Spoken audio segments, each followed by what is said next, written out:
Assalamu alaikum. Welcome back in next lecture which is derived carbohydrates. अब इनको derived carbohydrates क्यों कहा जाता है ये हम पढ़ते हैं. These are derived chemically from carbohydrates. That's the reason these are called derived carbohydrates. क्योंकि इनको कार्बोहाइड्रेट से ही ड्राइव किया जाता है, अखज़ किया जाता है. दैट्स द रीज़न हम इनको ड्राइव्ड कार्बोहाइड्रेट्स कहते हैं. अब उस ड्राइव्ड कार्बोहाइड्रेट्स की जो सब टाइप्स है उसको डिस्कस करते हैं. First is that sugar acid. These are the oxidation products of glucose. जब ग्लूकोज की ऑक्सीडेशन होती है तो शुगर एसिड बनते हैं. अब ये डिस्कस करना है कि किन पॉइंट पर कौन से शुगर एसिड बनता है. If glucose is oxidise at carbon 1 it form gluconic acid. अगर इसको ऑक्सीडाइज किया जाए कार्बन 1 पर तो ये ग्लूकोनिक एसिड बनाता है. If it is oxidise at carbon 6 it will form glucuronic acid. अगर कार्बन की ऑक्सीडेशन हो रही है ग्लूकोज की ऑक्सीडेशन हो रही है कार्बन 1 पर तो ये कौन सा एसिड बनाएगा, शुगर एसिड बनाएगा, ग्लूकोनिक एसिड. अगर ऑक्सीडेशन हो रही है कार्बन 6 पर तो ये कौन सा एसिड बनाएगा, ग्लूक्रोनिक एसिड, जिसको क्रोनिक एसिड भी कहा जाता है. थर्ड पॉइंट में कहता है कि फोर्थ पॉइंट में if it is oxidise both at carbon 1 and carbon 6. अगर ऑक्सीडेशन होती है कार्बन 1 और कार्बन 6 दोनों पर इट विल फॉर्म ग्लूकेरिक एसिड, जिसको स्केरिक एसिड भी कहते हैं. अगर कार्बन 1 और कार्बन 6 दोनों पर ऑक्सीडेशन होती है तो कौन सा एसिड बनेगा, glucaric acid. Out of these three glucuronic acid is very important physiologically. इन तीनों में से कौन सा एसिड इंपॉर्टेंट है, कौन से ग्लूकोनिक, ग्लूक्रोनिक एंड ग्लूकेरिक एसिड में कौन सा इंपॉर्टेंट है, ग्लूक्रोनिक एसिड. वो किस तरह, in liver it detoxifies many substance like camphor, benzoic acid, steroid hormones, bilirubin and many drugs. ये इन सब को डिटॉक्सिफाइज करता है. अगर आप कंफ्यूर इंजेस्ट कर लेना तो ये लीवर्स और ब्रेन में सीवियर इन्फेक्शन की काज वजह बन सकता है. दैट्स द रीज़न हमारी बॉडी में कौन सा होता है, ग्लूक्रोनिक एसिड. वो कहाँ पाया जाता है, लीवर्स में. ये डिटॉक्सिफाइज करता है इन वेस्ट प्रोडक्ट्स को या टॉक्सिक सब्सटेंसेस को. अब ये तो आपको समझ आ गया कि अगर ऑक्सीडेशन कार्बन 1 पर हो तो क्या बनता है, ग्लूकोनिक एसिड. अगर 6 पर होता ग्लूक्रोनिक एसिड. अगर दोनों पर हो तो ग्लूकेरिक एसिड. ग्लूकोनिक एसिड बहुत इंपॉर्टेंट है फिजियोलॉजिकली क्योंकि ये एक डिटॉक्सिफाइंग एजेंट है, लीवर में पाया जाता है. और ये क्या करता है, डिटॉक्सिफाइज करता है टॉक्सिक सब्सटेंस जैसे कि कैम्फूर हो गया, बेंजोइक एसिड हो गया, स्टेरॉयड हार्मोन हो गया and bilirubins and many other drugs. अब हम पढ़ते हैं कि ये ऑक्सीडेशन किस तरह हुई, ग्लूक्रोनिक एसिड क्या हुआ. ऑक्सीडेशन होती है एडिशन ऑफ ऑक्सीजन या रिमूवल ऑफ प्रोटॉन या hydrogen. So addition of oxygen हम कैसे कहते हैं, ऑक्सीडेशन को. नाम से भी ज़ाहिर हो रहा है ऑक्सीडेशन, ओ से, तो एडिशन किसके, ऑक्सीजन की करेंगे. ये रहा.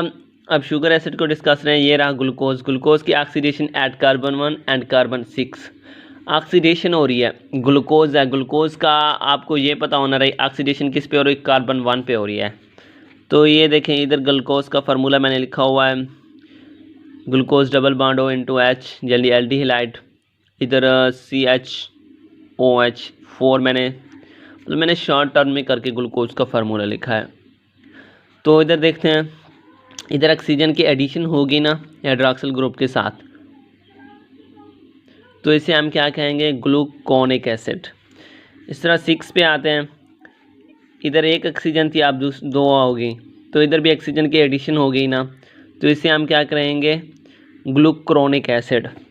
लेकिन अगर ऑक्सीडेशन दोनों पे हो, कार्बन 1 और कार्बन 6 दोनों पे हो तो ग्लूकेरिक एसिड बनता है. यहाँ भी ऑक्सीजन ऐड हुई है, यहाँ देखें, इधर आके देखें तो ऑक्सीजन ऐड हुई है कार्बन 6 पे, और ऊपर भी ऑक्सीजन ऐड हुई है एल्डिहाइड ग्रुप में, इधर ऑक्सीजन ऐड हुई है. तो ऑक्सीजन को ऑक्सीडेशन क्या होता है, एडिशन ऑफ ऑक्सीजन. इन सब ग्लूकोज में जब हम ऑक्सीजन ऐड करेंगे कार्बन 1 पे तो वो बनेगा ग्लूकोनिक एसिड.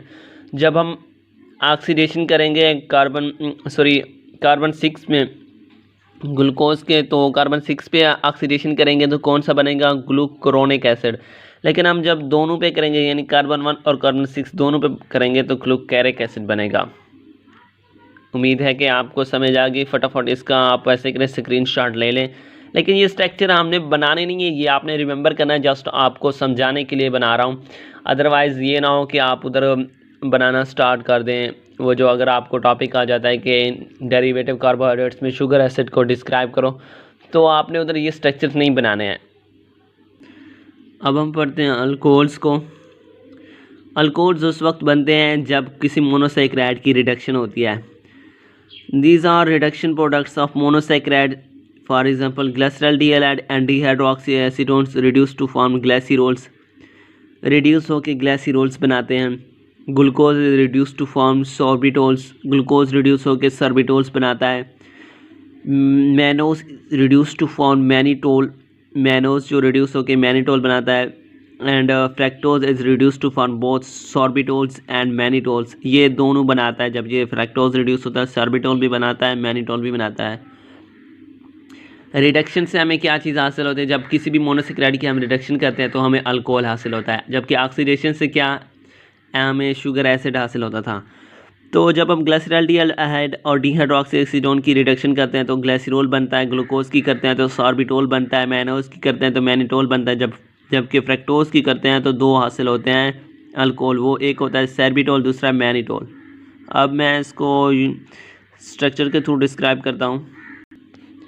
रिडक्शन कहते हैं एडिशन ऑफ हाइड्रोजन को। तो ये रहा ग्लूकोज, तो हम इसकी रिडक्शन कराते हैं। तो आप ये बताएं कि ग्लूकोज पहले है क्या, एल्डिहाइड है या केटोन है? ऑफ कोर्स एल्डिहाइड है। एल्डिहाइड होता है तो एल्डिहाइड किस पे मौजूद है? कार्बन 1 पे। तो रिडक्शन कहाँ होगी? कार्बन 1 पे ही होगी ना। सो रिडक्शन क्या मतलब होता है? Addition of hydrogen. तो आप देख सकते हैं कि इधर कितने हाइड्रोजन ऐड हो गए। इधर एक हाइड्रोजन मौजूद था तो दूसरा हाइड्रोजन लग गया, CH2 दो हाइड्रोजन ऐड हुए, रिडक्शन हुई ना, एडिशन ऑफ हाइड्रोजन हुई। तो हुई किस? कार्बन 1 पे हुई, क्योंकि कार्बन 1 एक एल्डिहाइड ग्रुप होता है। सो जब हम ग्लूकोज की रिडक्शन करते हैं तो कौन सी चीज़ बनती है, कौन सा अल्कोहल बनता है? सॉर्बिटोल अल्कोहल बनता है। जबकि हमने पढ़ा था जब फ्रैक्टोज की रिडक्शन होती है तो कौन सा बनता है? एक मैनिटोल, दूसरा सॉर्बिटोल। ये फ्रैक्टोज का फार्मूला है। फ्रैक्टोज आपको पता है एल्डिहाइड है, कीटोन है। ऑफ कोर्स कीटोन है। कीटोन है तो इसकी रिडक्शन किस कार्बन पे होगी? एडिशन ऑफ हाइड्रोजन हम किस पे करेंगे? कार्बन नंबर 2 पे, क्योंकि ये कीटो ग्रुप है। Keto group always present and carbon 2, तो इधर होगी। तो इधर क्या हुआ? एडिशन ऑफ हाइड्रोजन, दो हाइड्रोजन ग्रुप ऐड हो गए, एक इस तरफ एक इस तरफ, ऑक्सीजन ऑलरेडी मौजूद था तो ये हाइड्रोक्सिल ग्रुप बन गया। अब ये हो गया मैनिटोल। जबकि हमने कहा था इसकी जब रिडक्शन होती है तो क्या होता है? मैनिटोल भी बनता है और सॉर्बिटोल भी बनता है। तो आप डिफरेंस किस तरह करेंगे? ये मैनिटोल है, ये सॉर्बिटोल्स हैं। अगर मैं आपको सॉर्बिटोल्स का फार्मूला दिखाऊं तो आप देखें कि कार्बन नंबर 2 पे हाइड्रोक्सिल ग्रुप किस साइड पे है? दैट इज़ ना राइट साइड पे मौजूद है। तो अगर आप मैनिटोल में आकर देखें तो कार्बन नंबर 2 पे हाइड्रोक्सिल ग्रुप किस पे है? लेफ्ट साइड पे है। सो जब आप फ्रैक्टोज की रिडक्शन कराते हैं, अगर हाइड्रोक्सिल ग्रुप लेफ्ट साइड पे हो तो मैनिटोल होगा, लेकिन अगर हाइड्रोक्सिल ग्रुप राइट साइड पे हो तो वो कौन सा होगा? सॉर्बिटोल। कार्बन नंबर 2 पे, ये याद रखना। क्यों कार्बन नंबर 2 पे? क्योंकि फ्रैक्टोज एक कीटोन ग्रुप से बिलोंग करता है। अब अमीनो शुगर पढ़ते हैं। These monosaccharide have amine group attach eight carbon 2। ये ऐसे मोनोसैकेराइड होते हैं जिस पर अमाइन ग्रुप अटैच होता है कार्बन 2 पर। तो अमीनो शुगर किसे कहते हैं? The sugar with amine group attached eight carbon 2। ऐसी शुगर जिसका अमाइन ग्रुप कार्बन 2 पर अटैच है उसको हम अमीनो शुगर कहते हैं। एग्जाम्पल से देखते हैं, ग्लिसरॉल्डिहाइड एंड डिहाइड्रोक्सीएसीटोन्स आर, सॉरी मैं अल्कोहल पे चला गया था। तो एग्जाम्पल से देखते हैं, glucose and गलैक्टोज form glucosamine and glucosamine and glucosamine. अब वो कह रहा है जब हम ग्लूकोज के कार्बन नंबर 2 पर अमाइन ग्रुप लगाते हैं तो क्या बनता है? ग्लूकोजामाइन। जब गलैक्टोज के लगाते हैं कार्बन नंबर 2 पे अमाइन के ग्रुप तो क्या बनता है? गलैक्टोजामाइन। अब गलैक्टोजामाइन के बारे में क्या है? Galactosamine is an important component of brain tissue. ये ब्रेन टिश्यू का इम्पोर्टेंट कंपोनेंट है। कौन से ब्रेन टिश्यू का? सेरिब्रोसाइट्स एंड गैंग्लियोसाइट्स, ये इसका इम्पोर्टेंट टिश्यू है। सो अब इम्पोर्टेंट कंपोनेंट का क्या मतलब है कि ये इन ब्रेन टिश्यू की डेवलपमेंट में हेल्प कराता है। ग्लूकोसामाइन क्या कराता है? ग्लूकोसामाइन क्या करा रहा है? ब्रेन टिश्यू, कौन से brain tissue? Cerebroside and ganglioside की फॉर्मेशन में हेल्प कराता है। Since these are derived from hexose, क्योंकि इनको हेक्सोस से ड्राइव कहा जाता है। हेक्सोस जिस तरह ग्लूकोज और गैलेक्टोज हेक्सोस है ना, 6 कार्बन रखते हैं, हैंस आल्सो कॉल्ड हेक्सोमाइन।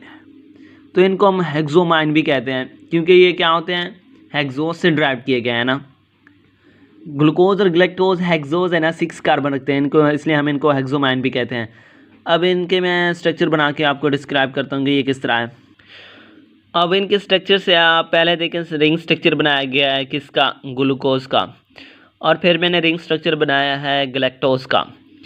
अब दोनों में आपने कहाँ कार्बन 2 पे ऐड करना है एमाइन ग्रुप, ये आपको रिमेंबर करना चाहिए। तो दोनों में एक एमाइन ग्रुप आ गया, हाइड्रॉक्सिल ग्रुप। पहले आप इसका रिंग स्ट्रक्चर बनाएं, आप इधर हाइड्रॉक्सिल ग्रुप को रिमूव करके क्या लगाना है? एमाइन ग्रुप लगाना है। तो दोनों में सेम हो गया, लेकिन आप डिफरेंस किस तरह करेंगे कि ये ग्लूकोजोमाइन है और ये गैलेक्टोजामाइन है। तो डिफरेंस यूँ होगा, गैलेक्टोजामाइन के में क्या होगा, यानी कि ग्लूकोज में हाइड्रॉक्सिल ग्रुप नीचे होता है, जबकि गैलेक्टोज में हाइड्रॉक्सिल ग्रुप ऊपर होता है। अब दोनों में एमाइन तो लग रहा है ना, आपको डिफरेंस बता रहा हूँ कि आपने इन दोनों स्ट्रक्चर में डिफरेंस किस तरह करना है। हाइड्रॉक्सिल ग्रुप इसमें नीचे होता है, जबकि उसमें हाइड्रॉक्सिल ग्रुप ऊपर होता है। तो इस वजह से आप इजीली इनमें डिफरेंस कर सकते हैं। लेकिन अगर कार्बन 2 पे एमाइन ग्रुप अटैच हो जाए तो वो क्या बन जाएगा? ग्लूकोज के कार्बन 2 पे अमाइन ग्रुप अटैच हो जाए तो वो बनेगा ग्लूकोजामाइन, और गैलेक्टोज के कार्बन 2 पे अमाइन ग्रुप अटैच हो जाए तो उसे हम क्या कहते हैं? गैलेक्टोजामाइन। हाइड्रॉक्सिल ग्रुप को रिमूव कर दोगे, अमाइन ग्रुप को लगा दोगे तो ये बन जाएगा गैलेक्टोजामाइन। इधर भी हाइड्रॉक्सिल ग्रुप के रिमूव करके अमाइन ग्रुप लगा दोगे, ये क्या बन जाएगा? ग्लूकोजामाइन। अब हम पढ़ते हैं deoxy sugars. These are made up by the removal of oxygen from carbon 2 of ribose, which then may becomes deoxyribose present in the DNA। अब ये क्या कहना चाह रहे हैं वो मैं आपको यूँ डिस्क्राइब करता हूँ। हम पढ़ चुके हैं कि केमिस्ट्री में डी किसे कहते हैं? डी कैसे कहते हैं? रिमूवल को। डीऑक्सी शुगर, ऑक्सी किसे कहेंगे? ऑक्सीजन को। अब रिमूवल किसकी हो रही है? Deoxy, removal of oxygen. अब deoxy sugar, removal of oxygen from sugar. कौन सा शुगर? राइबोस शुगर, क्योंकि राइबोस शुगर एक मोस्ट इम्पोर्टेंट डीऑक्सी शुगर है।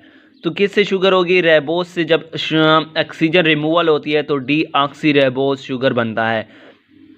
सो ये रहा राइबोस का फार्मूला। तो उन्होंने कह दिया कि कार्बन नंबर 2 से आपने रिमूवल कराना है। तो आपने क्या करना है?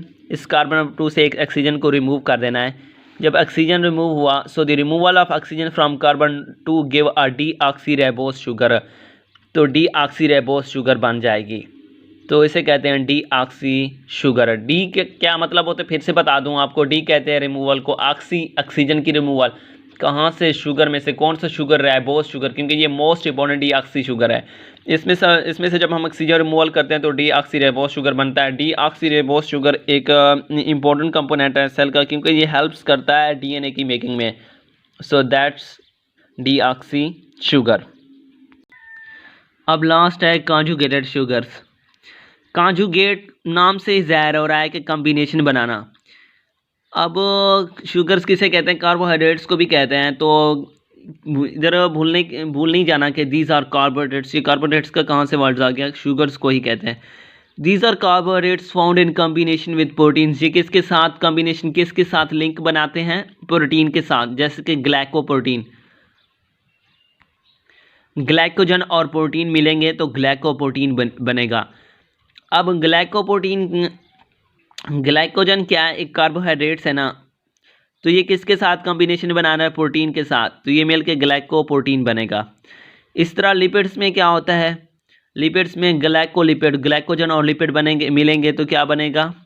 ग्लाइकोलिपिड। इस तरह अब ग्लाइकोजन क्या है फिर से बता दूं, एक कार्बोहाइड्रेट्स है। ये किसके साथ लिंक बना रहा है? लिपिड के साथ, तो ग्लाइकोलिपिड्स बनेगा। इस तरह लिपोपॉलीसेकेराइड, पॉलीसेकेराइड एक कार्बोहाइड्रेट्स है जो लिपिड के साथ मिलकर लिपोपॉलीसेकेराइड बनाता है। तो इनका मेन फंक्शन क्या है? Carbohydrates found in combination with protein, ये प्रोटीन के साथ कॉम्बिनेशन बनाते हैं, लिपिड्स के साथ कॉम्बिनेशन बनाते हैं। ऐसे कार्बोहाइड्रेट्स जो प्रोटीन और लिपिड के साथ कॉम्बिनेशन लिंक बनाए उनको हम कहते हैं कॉन्जुगेटेड शुगर। आई होप आपको ये लेक्चर क्लियरली समझ आ गया होगा। अगर फिर भी आपको कोई क्वेश्चन है तो कमेंट ज़रूर कीजिएगा, लेकिन लाइक और शेयर करना नहीं भूलिएगा, बड़ी मेहनत से ये वीडियोस बनती हैं।